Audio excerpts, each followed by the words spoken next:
안녕하세요. 저는 유명한 동시 통역가를 꿈꾸며 대학원에서 공부를 하고 있는 28살 여성입니다.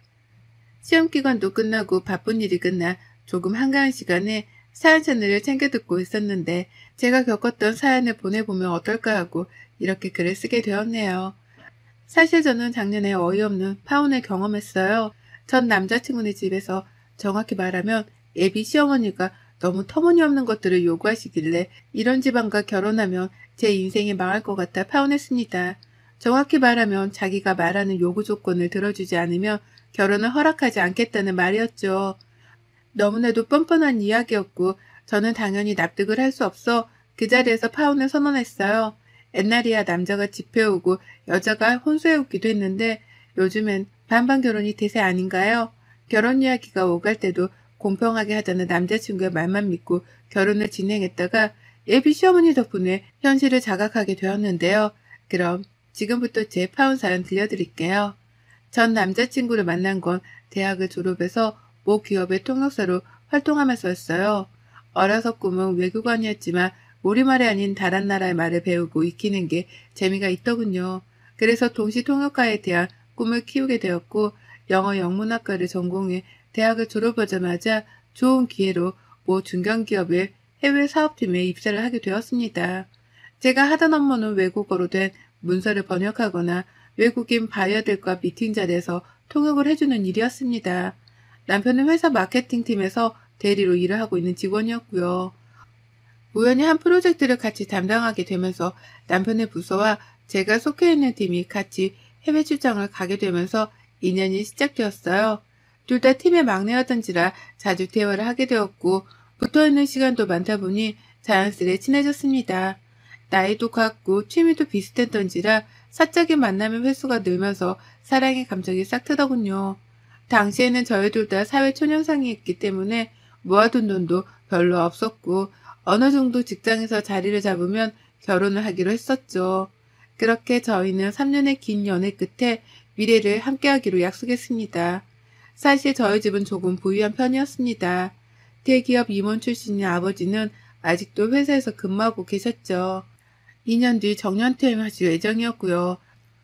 엄마는 캐피털 회사를 운영하셨던 외할아버지에게 회사를 물려받아 운영 중이셨고요. 제가 대학을 졸업한 해에 제 몫으로 회사 근처에 있는 32평짜리 브랜드 아파트를 해주셨어요. 결혼을 하려면 요즘엔 시댁 눈치 안 봐야 한다면서 미리 여유자금까지 만들어 주셨습니다. 그렇게 양가 집안에 인사를 드렸어요. 저희 집에서는 남자친구가 인물도 좋고 마음씨도 곱다며 무척이나 좋아라 하셨죠. 남편도 넉살 좋게 저희 부모님을 잘 따랐고 무엇보다 저를 살뜰히 챙겨주었습니다. 오히려 제가 예비 시댁에 처음 인사를 드리러 갈 때는 더 긴장을 했습니다. 마음에 안 드시면 어쩌나 하고 백화점에서 예쁜 원피스도 사입고 좋아하실 만한 선물도 어렵사리 골랐죠. 설레임 반 긴장 반으로 예비 시댁에 방문했는데 반응이 영 시원찮은 겁니다. 예비 시아버지는 아무 말도 없으셨고 예비 시어머니는 저의 위아래를 훑어보기 바쁘셨죠. 남편에게는 3살 많은 누나가 있었는데 옳게 될 사람이 온다 하니 잔뜩 힘을 주고 왔더라고요. 하도 쳐다보는 동에 밥이 코로 들어가는지 입으로 들어가는지 몰랐어요. 그렇게 겨우겨우 식사를 마치고 거실에 둘러앉아 차를 마셨습니다. 이때다 싶었는지 저에게 마구 질문을 쏟아내더라고요. 우리 현민이가 결혼할 사람 데려온다길래 궁금했는데 이렇게 보니 반갑네. 그런데 입고 온 거 들고 온 거 다 명품인데 친정이 돈이 많은가 봐? 아참, 내가 나이가 많으니 말 편하게 해도 됐지? 아가씨, 우리 현민이랑 만난 지 얼마나 됐어요? 우리 집의 아들이 귀한 집이라. 근데 그 나이에 벌써 명품 치장하고 다니면 너무 과소비 아닌가? 지금 직장 다녀요? 네, 저 현민 씨랑 같은 직장 다니고 있고 저는 해외 사업팀에서 통 번역 업무를 담당하고 있어요. 그래도 직장은 펀드다니 잘 잡았네. 우리 아들 못한 거 하나 없이 내가 잘 키웠는데 우리 아들이 결혼한다니 아쉽네. 신혼집은 어떻게 할 생각인가? 이런 거 초면에 좀 그렇지만 그래도 확실히 해두는 게 좋은 것 같았어. 신혼집은 저희가 저희 힘으로 시작한 것도 좋지만 사실 제가 결혼하면 들어가서 살라고 미리 마련해 주신 집이 있어요. 회사 근처기도 하고요. 그럼 그 집은 아가씨 명의인 건가? 모아둔 돈은 얼마나 있어?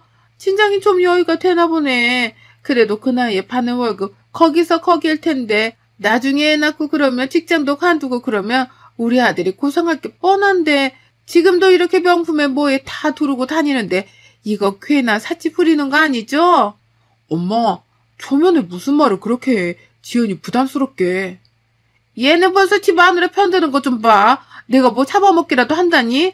결혼하고 나서 애 생기면 너 혼자 일하는데 이렇게 사치 부르고 다니면 그게 다 부담되고 그러니까 미리 말해두는 거 아니야. 내 말이 틀려요?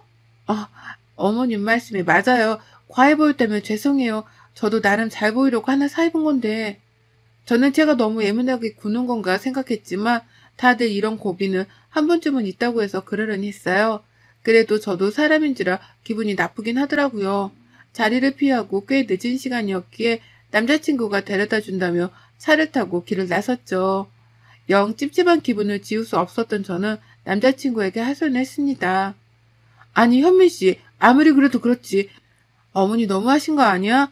어떻게 초면에 대놓고 사치를 부리니 집은 어떡할 거냐. 그런 말을 서스럼 없이 하셔? 결혼이 애들 장난은 아니지만 그래도 너무 과하신 거 아니야?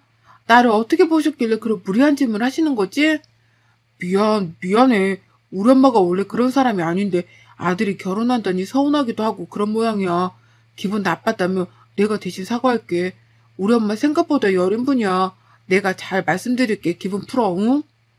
막말로 우리 엄마 아빠가 현민 씨한테 그랬으면 현민 씨도 기분 나빴을 거 아니야. 반대로 생각해보라고. 내가 현민 씨랑 결혼하는 거지 현민 씨 집이랑 결혼하는 게 아니잖아. 결혼해서도 이런 식이면 나 곤란해. 결혼하기 전에 애초에 그런 거 싹을 잘랐으면 좋겠어. 알겠어. 너무 예민하게 생각하지 마. 내가 엄마한테 잘 말해둘게.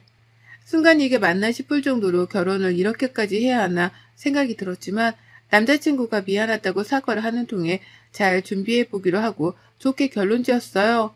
회사 동료들이나 주변 친구들에게 물어봐도 결혼 전에 보통 치르는 관례라며 깊게 생각하지 말라더라고요. 그래서 저도 한숨 푹 쉬고 세상에 쉬운 건 하나도 없구나 생각했죠. 며칠 뒤 상견례까지 치르게 되었어요. 저희 부모님과 예비 시부모님, 시누이, 남편 이렇게 넷이 자리하게 되었습니다. 시누이와 예비 시어머니는 저희 부모님을 스캔하기 바쁘시더라고요. 예비 시아버지는 그저 결혼이 차질 없이 잘 준비되었으면 한다고 몇 마디 거들 뿐 과묵하게 계셨어요. 시어머니와 시누이가 제일 바쁘더라고요. 다소 기분이 나쁠 수 있는 얘기인데도 저희 부모님은 차분하게 답해 주셨습니다. 요즘에는 반반 결혼이 대세던데 저희가 형편이 그렇게 좋지는 못해서요. 있는 쪽에서 지원을 많이 해주고 살아가면서 서로 도우면 되니까 결혼할 때 얼마 보태줄 수 있으신가요? 안 그래도 집 문제가 가장 큰 것 같아서 딸아이 명의로 미리 사둔 집이 있어요. 혼수다 예단만 잘 처리하면 될 것 같은데 간소하게 하길 원하시면 예단이나 예물은 생략해도 됩니다. 예물이라고 해봤자 두 사람이 하는 결혼이니 결혼 반지만 있어도 되지 않을까 싶은데요. 무슨 소리세요? 사돈이 너무 모르시네. 우리 집안이 아들이 귀한 집안이다 보니 예단이나 예물은 꼭 해야 해요. 그동안 제가 금이야 오기야 얼마나 잘 키웠는데 그것도 안 하고 넘어가면 집안 사람들한테 체면도 안 서고 우리 현민이 입지가 안 좋아지니까요. 그건 그렇습니다. 그럼 원하시는 예단 예물 있으시면 김서방 통해서 보내주시죠. 최대한 맞춰드리겠습니다. 어머, 사돈어른 정말 화끈하시다. 그럼 저도 필요한 거 있으면 말해도 되나요? 그럼요. 하나밖에 없는 딸아이가 결혼한다는데 잘 봐주십사. 그 정도는 당연히 해드려야죠. 원하시는 거 목록에 포함시켜 보내주시죠. 지켜보는 저는 속이 타들어갔지만 부모님은 기분 나쁜 내색도 안 하시고 그저 허허거리며 웃으실 뿐이었죠. 상견례를 마치고 집으로 돌아가는 차 안에서 제가 물어봤습니다. 그런 질문을 받고도 불쾌하지 않았냐면서요. 아빠, 아무리 사돈댁이라도 그렇지. 아빠 성격에 너무 비위 맞춘 거 아니에요? 그래도 어쩌겠냐. 나도 사람인데 딸 가진 죄인이랍시고 굽혀줬는데 아무리 생각해봐도 썩 좋은 집안은 아닌 것 같구나. 말은 그렇게 했다만 너 이 결혼 꼭 해야겠니? 당장 한다 안 한다 결론은 못 지을 것 같아요. 시간적인 여유가 있으니 며칠 생각해 볼게요. 그쪽 하는 거 보고 도저히 아니다 싶으면 저도 관둘 테니까 지켜봐 주세요. 제 성격 아시잖아요. 그래, 아빠도 우리 딸 믿는다. 이혼하기 전에 파혼이 나오니 신중하게 생각해봐라. 아직 시간 여유도 있으니까. 아버지의 말씀을 듣고 저도 곰곰이 생각했어요. 어찌됐든 남편 하나 보고 하는 결혼이기 때문에 시어머니나 시누이를 생각할 결혼은 없었죠. 물론 시댁 식구들이니 아예 신경을 안 쓸 수는 없었지만 정작 중요한 건 저와 남편이니까요. 아버지는 이대로 결혼해서 제가 줏대를 잡지 못하고 평생 당하고 살 거라며 걱정하셨습니다. 그리고 저도 한 성격 하는지라 한 번 화나면 부모님도 못 말릴 정도거든요. 저를 걱정하는 부모님을 안심시켜드리고 저는 남자친구를 믿고 결혼을 진행하기로 했습니다. 하지만 며칠 안가 그 모든 믿음은 깨져버리고 말았죠. 점심시간이 다 되어 일을 마무리하고 있는데 모르는 번호로 연락이 오는 겁니다. 예비 시어머니였어요. 갑자기 불쑥 찾아온 터라 당황스러웠지만 할 말이 있다며 회사 앞 카페로 부르시더라고요. 예비 남편에게는 굳이 말 안 해도 되니 저 혼자 조용히 나오라면서요. 갑작스러운 상황에 동료들이랑 먹기로 한 점심 약속을 취소하고 예비 시어머니를 만나러 회사 앞 카페로 갔습니다. 어머니 갑자기 찾아오셔서 놀랬네요. 무슨 일 있으세요? 내가 못 올 것이라도 온 것처럼 이야기하는구나. 너한테 미리 약속 받아둘 게 있어서 찾아왔다. 약속 받아둘 일이라면 어떤 걸 말씀하시는 건가요? 결혼이 너희 둘만 좋아서 하는 게 아니란 걸 알아줬으면 하는구나. 그래서 말인데 결혼 전에 미리 사뒀던 그 아파트 말이다. 혼인신고하면 현민이랑 공동명의로 바꾸렴. 내가 현금으로 6천만 원 마련해 줄 테니 그 돈 받고 네 앞으로 되어있던 그 아파트 공동명의로 바꿔라. 공동명의요? 이건 신혼집으로 사주신 게 아니라 부모님이 그냥 제 앞으로 해주신 제 집이에요. 신혼집 명목으로 산 거면 그리고 현민 씨 돈도 들어갔으면 당연히 공동명의로 해야죠. 근데 갑자기 이러시면 저는 조금 납득이 안 가네요. 납득할 게 뭐 있니? 결혼하면 다 부부 공동재산이 되는 건데 어려울 것 없다. 내가 주는 6천만 원으로 혼수하고 필요한 거 사고 대신에 집은 공동명의로 하는 조건이다. 보니까 지금 시세도 10억이 훌쩍 넘었는데 처가 도움으로 대리사이를 하는 것도 아니고 귀한 아들 면목은 세워줘야 하지 않겠니? 역시나 결국은 돈이었습니다. AP 시어머니는 처가의 도움으로 결혼을 하는 거라는 말 자체가 싫으셔서 뭐라도 있는 척하고 싶으셨나 봅니다. 제 명의로 된 아파트를 들먹이며 공동명의를 하라고 일방적인 요구를 하시더라고요. 그러면서 주시겠다는 6천만 원은 본인들 노후자금을 주는 것이니 더욱이 공동명의가 맞다고 하시는 겁니다. 억지도 이런 억지가 없지 않나요? 그리고 처음에 아버지가 사주셨을 때보다 집값이 3배 정도 오르긴 했었어요. 인근 지역에 꾸준한 재개발로 고급 브랜드 아파트도 들어오고 위치적인 조건도 좋았거든요. 완전 도둑놈 심보가 따로 없었습니다. 가만히 있던 제 성질을 건드려주는 덕에 저는 더는 참을 수가 없더라고요. 딸 가진 죄인이라 더 이상 아무 말도 안 하셨다는 아버지가 생각나 더 울컥했습니다. 어머니, 죄송하지만 제가 이해가 조금 안 되네요. 같이 힘들게 구한 집이면 공동명의가 맞아요. 아무리 반반 결혼이라지만 제 집을 무슨 명목으로 공동명의를 해야 하는 건지 이해가 안 가네요. 현민 씨가 한 푼이라도 보탠 거면 제가 하겠는데 저는 이해가 되질 않아요. 이해가 갈 게 따로 있지. 그동안 내가 말한 거 이해 못했니? 아무리 시대가 변했다지만 그래도 남자가 집도 안 해가고 처가댁 도움으로 살았다고 하면 그게 무슨 말이냐 이거야. 그리고 결혼하고 아이 생기면 너 직장 그만둘 거잖니. 그러면 고생은 우리 아들이 다 할 텐데 그 고생하는 목 챙겨준다고 생각하고 바꿔주면 될 일인데 뭐가 그렇게 어려워? 어려운 게 아니라요. 어머니 상식적으로 납득이 안 가는 거잖아요. 너무 무리한 요구하신다는 생각 안 드세요? 막말로 형님 시집갈 때 집에서 보내셨다면서요. 그것도 공동명의 하셨어요? 그리고 이렇게 찾아오신 거 그 사람도 알아요? 어머니가 저한테 이런 말씀 하실 거라는 것도. 걔가 알아서 뭐 하겠니? 저번에도 보니까 네 말이라면 꿀뻑 죽더만. 그래서 아무 말도 못할까 봐 내가 이렇게 왔다. 가정교육을 제대로 받았으면 이렇게 따박따박 말대꾸도 안 했겠지. 어른이 그렇게 말하면 그냥 네 하면 되는 거야. 아직 뭘 모르는구나 네가. 나중에 아이 나면 내가 봐주고 그럴 수도 있는데. 자꾸 아이아이 하시는데 그럴 일은 없을 것 같네요. 현민 씨도 같은 생각이면 공동명의 해드릴게요. 이게 말이 되는 상황인 건지 직접 불러서 현민 씨가 납득하면 저도 군말 안 하고 해드릴게요. 저는 그 자리에서 남자친구에게 전화했습니다. 예비 시어머니가 난감한 표정을 지으시더라고요. 남자친구에게 전화해 회사에서 개망신 당하고 싶지 않으면 회사 앞 카페로 나오라고 했어요. 그대로 가만히 있다가는 제 성질에 못 이겨 앞에 있는 시어머니 손찌검이라도 할 것 같았거든요. 시간이 얼마 안 돼 남자친구가 헐레벌떡 카페로 달려오더라고요. 남자친구가 도착하기 전 예비 시어머니는 저를 표독스럽게 노려보며 인정머리 없는 년이라고 욕까지 하셨어요. 현민 씨, 지금 어머니가 나한테 하신 말씀 있으시다고 해서 얘기 나눠보니 우리 신혼집을 공동명의로 하라시네? 나중에 아이 낳고 일시면 자기 혼자 고생할 거 아니냐고. 아들기 살려야 하지 않겠냐고. 집 공동명의 안 해주면 결혼 허락 안 하시겠다는데 당신 들은 거 있어? 이게 다 무슨 소리야? 공동명의는 뭐고 결혼 허락을 안 하겠다는 것도 뭔데? 이 표독스러운 년? 굳이 이렇게까지 해야겠니? 그래, 내가 이참에 할 말 좀 했다. 여자가 돈이 많으면 뭐하니? 융통성이 없는데. 몸에 명품 휘감고 다니면 자기가 부자인 줄 아나? 부부가 되려면 그 정도는 감수해야지. 그리고 하나밖에 없는 우리 아들 데리고 살려면 그 정도는 해야 되는 거 아니야? 이 뻔뻔한 년. 뭐예요? 표독스러운 년, 뻔뻔한 년? 정말 뻔뻔한 게 누구신데 이래요? 당신 말해봐. 들은 게 있냐고. 긴 말 할 것도 없네. 이 결혼 없던 걸로 알게요. 어차피 주고받은 것도 없고 말만 한 상태니까 서로 아쉬운 거 없잖아요. 당신이랑은 아쉽지만 여기까지인 것 같네. 당신 집안에 내 인생 못 걸겠어. 그만하자. 자기야, 이러지 말고 나랑 이야기 좀 해. 이성적으로 생각하고 좀 진정하고 대화를 좀 해보자. 엄마는 왜 쓸데없이 이 사람한테 그런 말을 해서는 이 사단을 만들어야 돼? 됐다. 이런 못된 것이랑은 결혼하는 게 아니야. 네가 훨씬 아깝다. 너한테 시집 오르고 주선 아가씨들이 얼마나 많은데 쥐뿔도 없는 게 집 한 채 있다고 까불기는.